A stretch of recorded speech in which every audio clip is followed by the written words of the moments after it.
Hello എല്ലാ കൂട്ടുകാർക്കും sports ന്യൂസിൻ്റെ ഏറ്റവും വീഡിയോയിലേക്ക് സ്വാഗതം. അങ്ങനെ ഫിഫ ലോകകപ്പിൻ്റെ ഫിഫർ തുടങ്ങിയിരിക്കുകയാണ്. പല ടീമുകളും അവരുടെ ദേശീയ നാഷണൽ ടീമിൻ്റെ സ്ക്വാഡുകൾ പുറത്തുവിട്ടിരിക്കുകയാണ്. നിലവിൽ അതിൻ്റെ പ്രധാന ടീമുകളായ ക്രൊയേഷ്യ പുറത്തുവിട്ടിരുന്നു. അതിൻ്റെ വാർത്ത ഞാൻ ഓൾറെഡി കൊടുത്തു കഴിഞ്ഞു.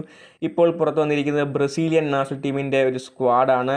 എല്ലാവരും ഉറ്റുനോക്കിയ ഒരു സ്ക്വാഡാണ് ബ്രസീലിയൻ നാഷണൽ ടീമിൻ്റെ. ഉറ്റുനോക്കിയ ഒരു പേരാണ് അതിൽ ഉണ്ടാകുമോ എന്ന് മറ്റാരുമല്ല, സാക്ഷാൽ നെയ്മർ ജൂനിയർ എന്ന താരത്തിൻ്റെ ആയിരുന്നു. അങ്ങനെ ആ കാര്യം വ്യക്തമാക്കിയിരിക്കുന്നു. കാർലോ ആൻക്ലോട്ടി നയിക്കുന്ന ബ്രസീലിയൻ നാഷണൽ ടീമിന് 2026 ലോകകപ്പിൻ്റെ സ്ക്വാഡിൽ നെയ്മർ ജൂനിയർ എന്ന സൂപ്പർ താരം ഉണ്ടാകും. നിലവിൽ ആൻക്ലോട്ടിയാണ് വ്യക്തമാക്കിയിരിക്കുന്ന ഒരു വർഷമായി നെയ്മർ ജൂനിയറെ ഞങ്ങൾ നോക്കുകയാണ്. നിലവിൽ അദ്ദേഹത്തിൻ്റെ ആരോഗ്യം പൂർണ്ണമായും തൃപ്തികരമാണെന്നും താരം വേൾഡ് കപ്പ് കളിക്കാൻ യോഗ്യനാണെന്നുമാണ് വ്യക്തമാക്കിയിട്ടുള്ളത്. അങ്ങനെ ആ കാര്യം ഉറപ്പായിരിക്കുകയാണ്. നെയ്മർ ജൂനിയർ എന്ന സൂപ്പർ താരം 2026 ലോകകപ്പ് കളിക്കാൻ ബ്രസീലിന് വേണ്ടി ബൂട്ടണിയും.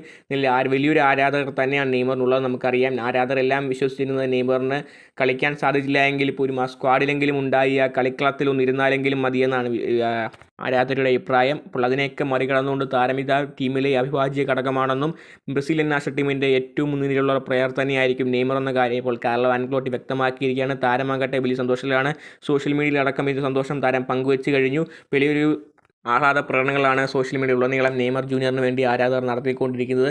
അപ്പോൾ കണ്ണിനറിയാം, നെയ്മർ ജൂനിയറിന് ഇടയ്ക്ക് നഷ്ടപ്പെട്ടു പോയ പ്രതാപകാലം ഈ വേൾഡ് കപ്പ് തിരിച്ചു പിടിക്കാനും ബ്രസീലിന് വേണ്ടി ഒരു വേൾഡ് കപ്പ് നേടിക്കൊണ്ട് താരത്തിൻ്റെ താരത്തിന് അവസാനിപ്പിക്കാൻ സാധിക്കുമോ എന്ന് കണ്ണിനറിയാം.